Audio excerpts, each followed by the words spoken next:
Bonjour à tous, bonjour à toutes, je suis ravie d'enfin vous retrouver sur YouTube pour répondre à la question suivante.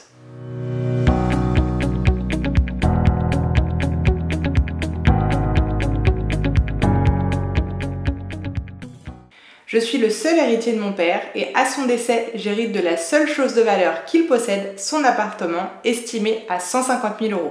Quels sont les frais de succession à payer ? Il faut savoir que lorsqu'on touche un héritage, que ce soit de nos parents, de nos frères, de nos sœurs, de nos oncles, de nos tantes ou même d'une autre personne, il y a de grandes chances qu'on paye des impôts. Pourquoi ? Parce qu'en droit français, le transfert de propriété notamment d'un bien immobilier au décès d'une personne est soumis au droit de succession. Dans notre cas, je suis la seule héritière de mon père et il me laisse un appartement d'une valeur de 150 000 €.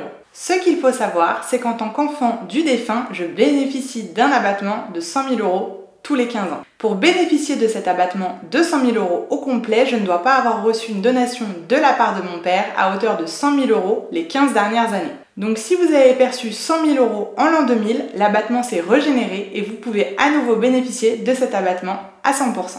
Par contre, si vous avez perçu une donation de 60 000 € en 2018 par exemple, vu que ça fait moins de 15 ans, l'abattement dont vous allez pouvoir profiter n'est plus de 100 000 €, mais de 40 000 €. Cela signifie que pour calculer les droits de succession, l'administration fiscale ne va pas prendre en compte les 100 premiers 1000 €, donc je ne paierai pas d'impôt sur cette somme. Je paierai donc des droits de succession sur la partie qui excède 100 000 €.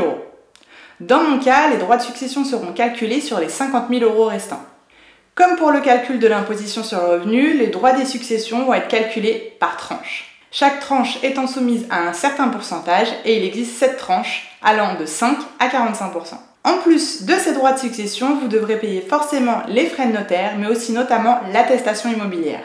C'est un acte rédigé par un notaire qui transfère la propriété du bien du défunt à l'héritier, qui va de pair avec le paiement de l'état hypothécaire et la taxe sur la publicité foncière.